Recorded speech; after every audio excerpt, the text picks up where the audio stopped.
নমস্কাৰ জ্যোতি ক্ৰিয়েশ্যনত স্বাগতম জনাইছো কেইখনমান পিয়ৰ নুনি চাদৰ লৈ আহিছো এখন দেখিছে মেৰুন পাৰি দিয়া আছে আৰু মাজত এনেকুৱাকৈ গেৰো ডিজাইনটো কৰা থাকিব দেখিছে গেৰো ডিজাইনটো ওচৰৰ পৰা দেখাই দিছো এখন মাটিখালত বোৱা চাদৰ হয় আৰু মাজত এনেকুৱাকৈ ডিজাইন কৰা থাকিব চাদৰখনত আৰু আঁচলটো হ'ব এয়া দেখিছে এখন ধুনীয়া পিয়ৰ নুনি চাদৰ যদি আপোনালোকৰ ভাল লাগে ল'ব পাৰিব মোৰ নাম্বাৰটো দিয়াই থাকিব স্ক্ৰীনত আপোনালোকে মোৰ লগত যোগাযোগ কৰিব আৰু এখন দেখাইছো এইখন হ'ব ৰেডত আছে এখন ৰেডত আছে দেখিছে একে ডিজাইনৰ চাদৰে হ'ব এয়া আঁচলটো হ'ব এয়া আৰু এয়া এনেকৈ মাজত কৰা আছে আৰু গেৰো ডিজাইনটো এয়া দেখিছে নহয়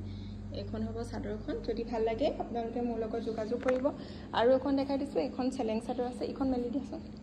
এখন চেলেং চাদৰ এনেকৈ বগা পাৰি দিয়া আছে আৰু টচৰ সূতা এনেকৈ দিয়া আছে আৰু এয়া আকত এনেকৈ ফুল বচা আছে চাদৰখন গৰিলি কৰা থাকিব এখন এনেকুৱা আখি পকোৱা চেলেং চাদৰ যদি প্ৰয়োজন হয় মোৰ লগত যোগাযোগ কৰি ল'ব পাৰিব আপোনালোকে এনেকুৱা বোৱাই থকা হৈছে যদি লাগে আপোনালোকে ল'ব পাৰিব এখন দেখাই দিছিলোৱে